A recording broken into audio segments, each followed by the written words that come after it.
करेंगे हरियाणा सीईटी के group C और ग्रुप डी पेपर के बारे में। चेयरमैन साहब ने दोस्तों कल एक इंटरव्यू दिया था और इस इंटरव्यू में क्या कुछ कंक्लूजन निकल के आया वो सारी चीजें हम इस वीडियो में डिस्कस करेंगे। उससे पहले मैं दोस्तों आपको एक इंपॉर्टेंट चीज बता देता हूं कि जो आपका मेंस का सिलेबस है दोस्तों बीकॉम बेस का, वो मैंने यहां पर अपने टेलीग्राम चैनल पे डाल दिया एचएससी सीईटी ऑफिशियल 2022-23। ठीक है, जब आप इसको सर्च करेंगे या फिर जो है आप इसको जो है नीचे कमेंट बॉक्स में आपको पिन किया हुआ मिल जाएगा। ठीक है, डिस्क्रिप्शन बॉक्स में इसका लिंक मिल जाएगा। तो दोस्तों ये यहाँ पर मैंने डाल दिया HSC CET BCom based expected mains syllabus. ठीक है, तो दोस्तों जो जो जानकारी होगी वो सारी चीजें दोस्तों आपको यहाँ पर HSC CET official Telegram channel पर मिलती रहेंगी। वीडियो तो चाहे दोस्तों आपको ना मिले, लेकिन टेलीग्राम चैनल पर आपको जरूर जो है जानकारी मिल जाएगी। आपको जो भी पेपर की कटिंग्स वगैरह आती हैं वो सारी चीजें यहाँ पर आपको अवेलेबल रहती हैं। तो बात कर लेते हैं दोस्तों हरियाणा सीईटी के ग्रुप डी के एग्जाम के बारे में। दोस्तों चेयरमैन साहब ने कहा कि ये एग्जाम आपका जो है फरवरी 2023 में लिया जाएगा एज पर एनटीए की। एनटीए ने कह दिया है कि फरवरी 2023 में हम इसका पेपर लेंगे। तो दोस्तों इसका सिलेबस आपका वही रहेगा जो आपका ग्रुप सी में रहा है। 25% हरियाणा जीके, बाकी हिंदी, इंग्लिश, मैथ, रीजनिंग, ये आपके 15-15 नंबर के। ठीक है, तो इसी तरह जो आपका ग्रुप सी का पेपर रहा है। अब बात करें group CET group C result के बारे में। तो रिजल्ट के बारे में दोस्तों कहा है कि एनटीए ने हमें विश्वास दिला दिया है कि एंड ऑफ द मंथ यानी कि 25 से लेकर 30 दिसंबर के बीच में इसका रिजल्ट हम डिक्लेयर कर देंगे।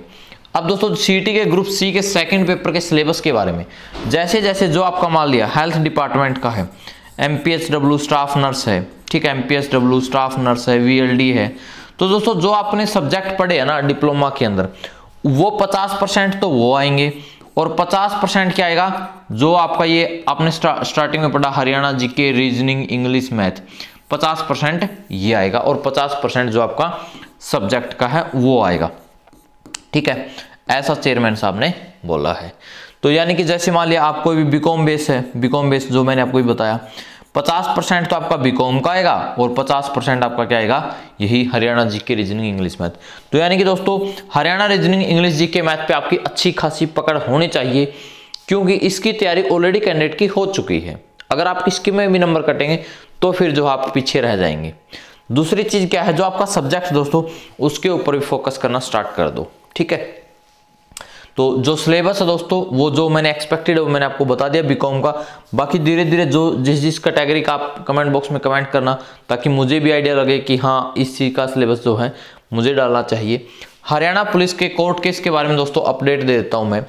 हरियाणा पुलिस का दोस्तों ये कोर्ट केस का ये एक जो है 22 दिसंबर 2022 की ये हियरिंग लगी हुई है, यानी कि आज की हियरिंग लगी हुई है। ठीक है, तो ये दोस्तों उस केस की हियरिंग नहीं है जो अपना मेन केस 25/505 है, उस केस की हियरिंग नहीं है।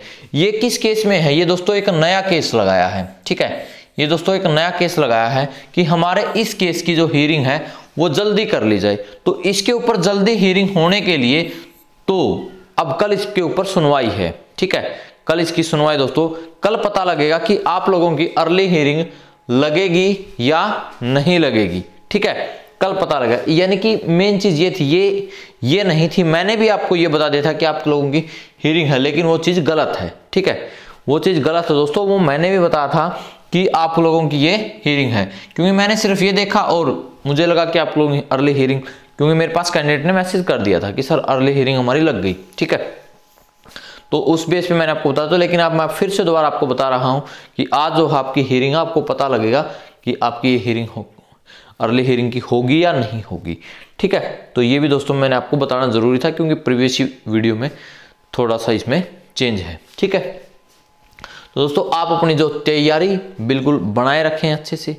ठीक है, पेपर तो होंगे आज नहीं तो कल, फरवरी नहीं तो अप्रैल, मार्च जब भी होंगे। सीईटी का भी ग्रुप सी का भी हुआ है। ठीक है, अब बात कर लेते हैं कि क्वालिफाई नेचर के बारे में।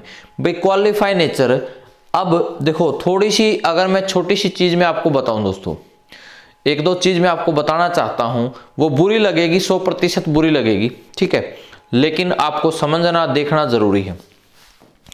अब दोस्तों जो कैंडिडेट आंदोलन कर रहे हैं, ठीक है, आंदोलन कर रहे हैं, देखो पहली चीज तो भाई क्वालिफाई हो जाए तो सभी के लिए बेस्ट है, ठीक है, ये समस्या मिटे। अब जो है अगर आपका क्वालिफाई नहीं होता है, और ये जो कैंडिडेट जो आंदोलन कर रहे हैं दोस्तों, ये बहुत बुरे फंसने वाले हैं, बहुत बुरे, क्योंकि क्वालिफाई होने के जो चांसेस हैं वो तो फ्यूचर ही बताएगा। अगर ये क्वालिफाई नहीं होता है तो दोस्तों ये आंदोलन करने वाले या सक्रिय रहने वाले या हर आंदोलन को छोड़ो हर टाइम अपने माइंड में रखने वाले कि क्वालिफाई होगा तभी मैं पढ़ाई करूंगा, दोस्तों ये धारणा बिल्कुल गलत है। क्योंकि इसके चक्कर में आप ग्रुप डी से भी हाथ धो बैठोगे और आपके आने वाले एग्जाम्स सभी से आप हाथ धो बैठोगे। लाइक एसएससी सीएचएसएल का फॉर्म निकला हुआ है, ठीक है, जीडी का अगले महीने पेपर है दोस्तों, एमटीएस के फॉर्म निकलेंगे, अभी दिल्ली पुलिस कांस्टेबल के फॉर्म निकलेंगे, चंडीगढ़ पुलिस के फॉर्म निकलेंगे, बहुत सारी वैकेंसियों के दोस्तों फॉर्म निकलेंगे अभी, ठीक है। तो ये सारी अपडेट्स भी दोस्तों आपको टेलीग्राम चैनल पर मिलती रहेंगी। तो यानी कि अपने माइंड से दोस्तों एक चीज ये निकाल दें कि क्वालिफाई होगा तभी हम पढ़ाई करेंगे, ये धारणा गलत है। क्योंकि अगर आपसे क्वालिफाई मान लिया आपके 52 ही नंबर हैं तो दोस्तों आप जो है क्वालिफाई हो भी गया तो नेक्स्ट पेपर के बेस पे नौकरी मिलेगी, न कि सिर्फ आप क्वालिफाई कर लोगे उसके बेस पे नौकरी मिलेगी, ठीक है। तो दोस्तों जिनके अच्छे खासे नंबर हैं 70 हैं 65 हैं तो वो अच्छे लाइब्रेरी में बैठ के पढ़ रहे हैं। तो आप भी दोस्तों हर टाइम अपने माइंड में ये चीज़ें ना रखें। हाँ, ये मैं ज़रूर कहूँगा कि जहाँ मान लिया आंदोलन जाते हैं करते हैं जो इकट्ठा होते हैं वहाँ जाइए, आप कोऑपरेट कीजिए, लेकिन हर टाइम मत उसके अंदर इन्वॉल्व रहिए, ठीक है। ये चीज़ थोड़ी सी बुरी लगेगी आप लोगों को, लेकिन मैं सच्चाई बता रहा हूं कि आप लोगों को हर टाइम अपने माइंड में ये चीज़ नहीं रखनी, इसको अपने दिमाग से जो है निकालना है कि हाँ क्वालिफाई हो जाए तो बहुत बेस्ट है, नहीं होता है उस केस में भी आपने अपने आप को प्रिपेयर करना है कि आपने उस केस में क्या करना है, ठीक है। क्योंकि दोस्तों उम्र आपकी निकलती जा रही है, जब उम्र ही निकल जाएगी तो आप जो है किसी भी काम के नहीं रहेंगे, ठीक है। तो आप संभलिए, अपने आप को संभालिए, अपने परिवार की तरफ देखिए, अपने माँ बाप की तरफ देखिए कि हाँ मुझे कुछ बनना है, इन चीज़ों से हमें ऊपर उठना है, मुझे लाइफ में नौकरी लेनी है, सक्सेस होना है, अपने परिवार को संभालना है। तो ये चीज़ें तभी हो पाएंगी जब आप ये चीज़ें निकाल दोगे कि एक ही मौका है लाइफ में बहुत सारे मौके आएंगे, बहुत सारे मौके आएंगे दोस्तों। जो चीज़ें आपके सामने अपॉर्चुनिटी आएंगी वो मैं सारी की सारी वहाँ पर अपने जो ये टेलीग्राम चैनल है फॉर्म वगैरह के यहाँ पर जीजीयू के अंदर फॉर्म निकले हुए हैं, ठीक है। बहुत सारी वैकेंसी अभी निकली भी हुई है, मैं आपको बताऊं हरियाणा हाई कोर्ट में शायद वैकेंसी निकली, वो भी मैंने डाल रखी है। तो उन चीज़ों की तरफ भी जाइए आप, ऐसा नहीं है कि चीज़ के आप पीछे पड़े रहे कि क्वालिफाई होगा तभी मैं पढ़ाई करूंगा, नहीं दोस्तों, बहुत सारी चीज़ें हैं, उन सब चीज़ों के बारे में आप सोचिए और करने की कोशिश कीजिए। अगर आप कर सकते हैं तो ठीक है।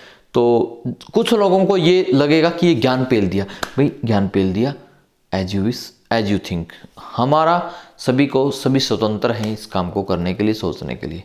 तो दोस्तों एसएससी सीईटी ऑफिशियल सदैव आप लोगों की फीलिंग्स के साथ रहता है कि आप लोगों को फीलिंग आखिर क्या आ रही है, क्या करना लेकिन चाहिए, हमें फीलिंग्स समझनी है कि हमें काम करना है, दिमाग से काम करना है कि दिल से काम करना है, ठीक है। तो अगर आपको ये चैनल अच्छा लगे तो आप सब्सक्राइब कर सकते हैं। Thank you.